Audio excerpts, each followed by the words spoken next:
Hi everyone, this is Johan and today I'm going to show you my version of Lechong Paksiw. Siyempre, after the holidays, marami tayong mga pagkain na natira, especially yung mga ganyan, lechon, mga lechong kawali, mga manok na broiler and all that. So, ang mga Pinoy, napakamaraan yan. So, ginagawa nilang a different version na ulam after the holidays, especially yung mga pagkatapos ng New Year's or ng Pasko. And today, since meron kaming lechon, galing kami ng Batangas, naki-party kami sa mga pinsan ng, sa mga pamangkin ng tita ng asawa ko. He graduated, he recently just finished yung course sa pagiging police, and we're really happy for him. Congratulations po and thank you for accommodating us. And ito na nga, yung pinabaon sa amin na lechon, gagawin kong lechon paksiw. I hope you guys like it. Let's check out the ingredients.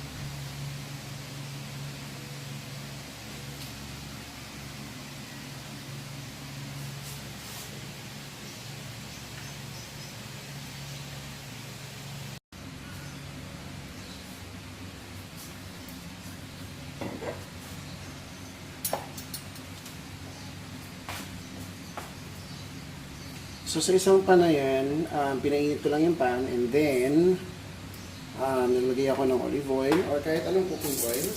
Tapos mag-start na tayo mag-isa ng ating sibuyas. As you all know, yung ating sibuyas kasi mas matagal siya ng dito and we don't want our garlic to burn. Yan.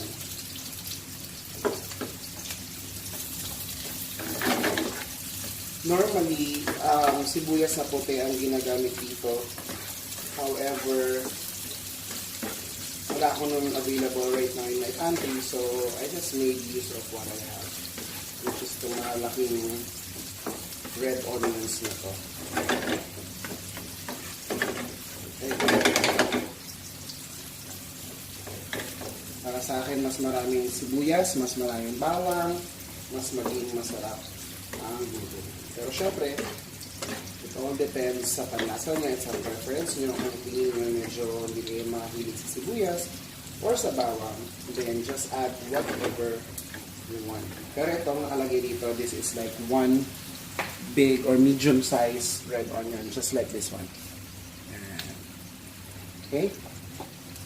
Alright, so medyo nagiging translucent na siya, lumalambot na rin yung ating sibuyas. We are going to add our garlic. Napakasarap nito kasi madami siyang garlic.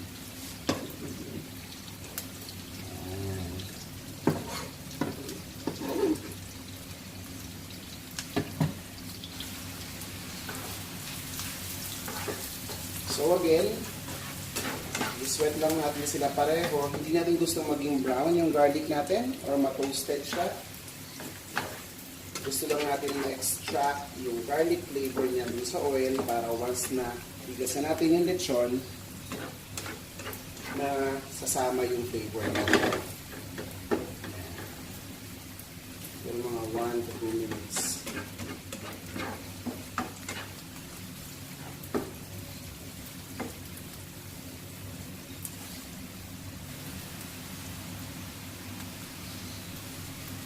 Yan. Sobrang fragrant na po dito sa kwarto, dito sa kusina. Napakasarap talagang mag-isa ng bawang at sibuyas. Napakabango. Yan. Tinitingnan ko lang po kung malambot na yung bawang. Yan, medyo okay na to. Hindi natin masyadong kailangang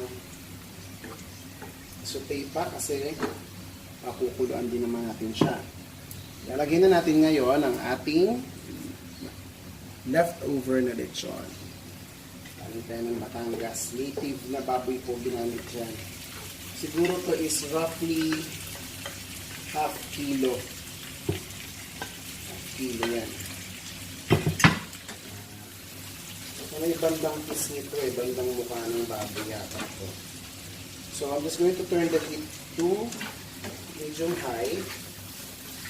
And I'm going to saute.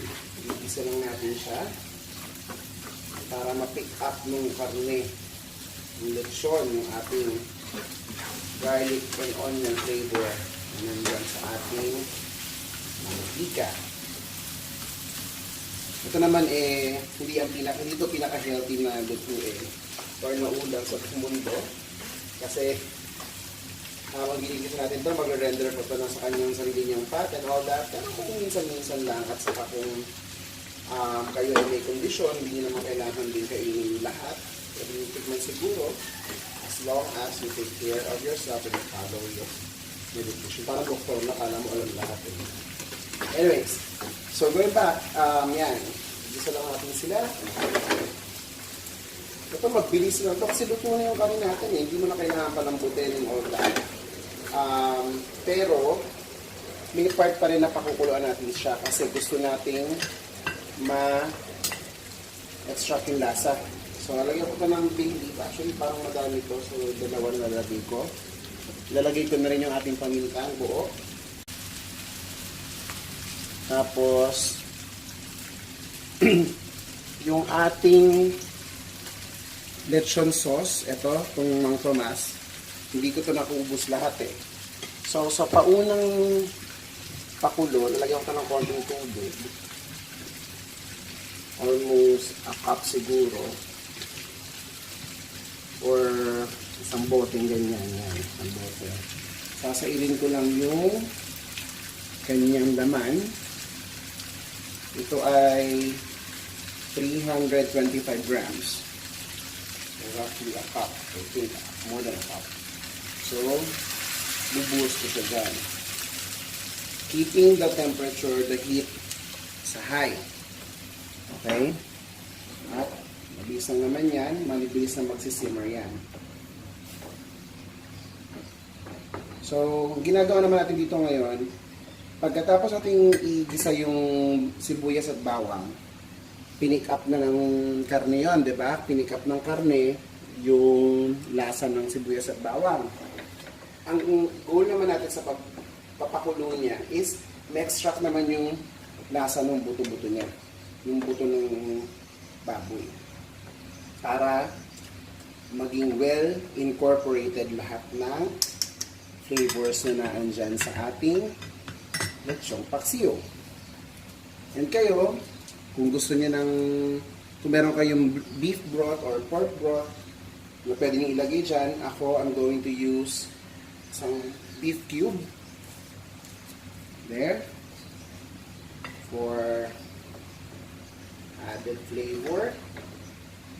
Kung di naman kayo gumagamit yan, okay lang din, that's fine. You don't have to add it in. Kaya ako lang nilagay yan kasi medyo konti yung ating karne. Kalating kilo lang to So, ayoko naman maging matabang yung flavor ng ating lechong paksiw. Yan. If you're wondering what is this, wala yan. Mantika lang yan. Pinagprituhan ng crispy pata. Alright, so siguro mga 10 to 15 minutes natin siyang pag-simmer. Remember, hindi natin kailangan masyadong pakuluan kasi luto na yung karne niyan. Ine-extract na natin yung flavor at gusto lang natin magsama-sama sila at mag-incorporated sila with each other para mas malasa yung ating dish. Alright, so we'll be back pagkatapos ng 10 to 15 minutes. By the way, pag kumukulo na siya, ibaba nyo ulit sa medium-low or slow simmer yung inyong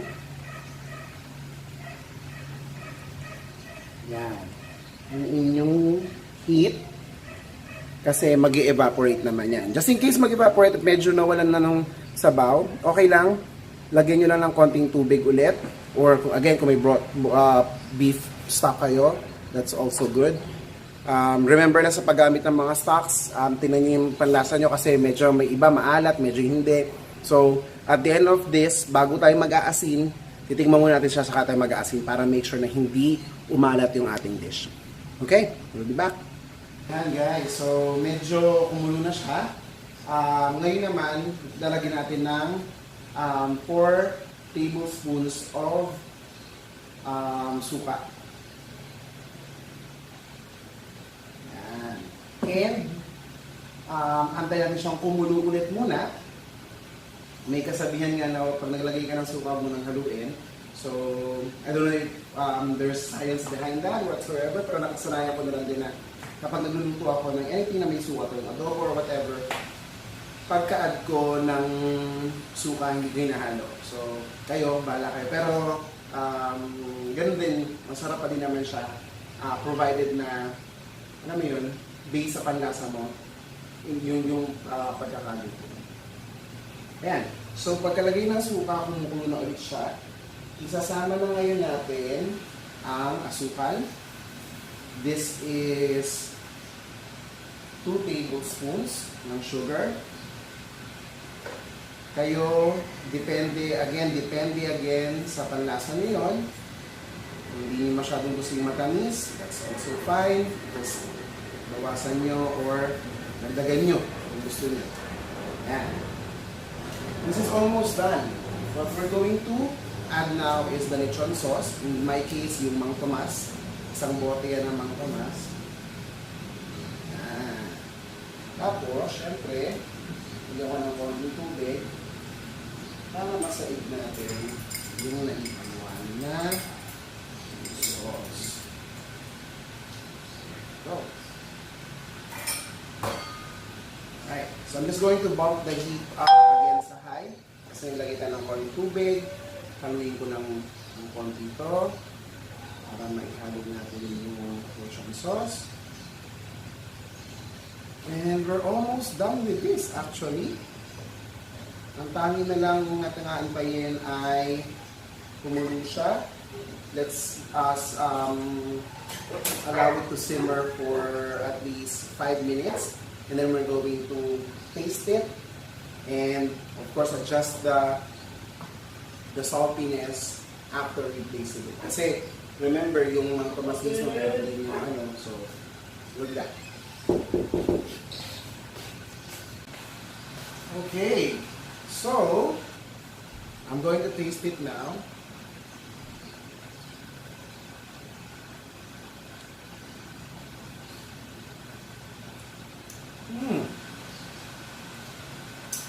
Perfect. Actually, parang hindi nyo na kailangan ng asin. Yes. No need anymore.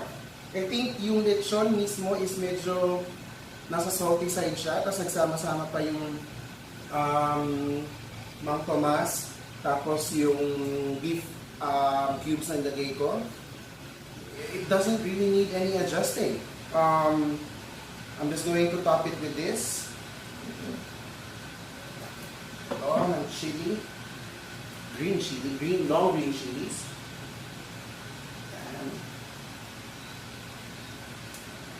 And our dish is done. That's it. Let me show you guys.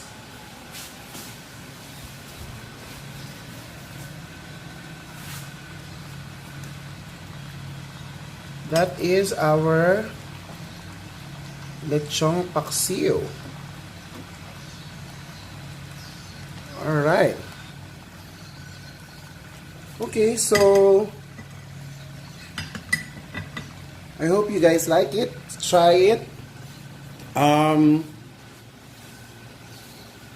Try cooking it kung meron pa kayong naiiwan na mga leftovers na lechong kawali or crispy pata or lechon. Medyo ironic minsan kasi talagang wala na dito lang gano'n eh. Pero sometimes yung mga tulad ng mga party ng mga paa, knuckles, yung mga ulo, pwede nyo gawin nyo dyan.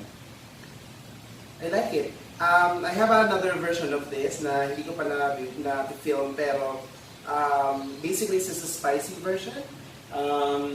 I've used the Mang Tomasiga and I've added cayenne and chili powder. It's a bit spicy for some other people, but I like it that way. Once I have the time and the resources to film that video or that recipe, I will do it and show you how it's done. Same process, we're just adding a few ingredients. Alright, so this is our Lechong Paksiw. I hope you guys like this video, and if you do, please hit the like button, subscribe to my channel. Belated Merry Christmas to everyone and belated Happy New Year. I hope you guys enjoyed the holidays. And subscribe and hit that notification bell so that you can always be notified once I uploaded my video. Also support our other social media accounts, which is Pack in Facebook, also Pack in Instagram. You'll see the addresses and the links below. Alright, thank you very much. Bye!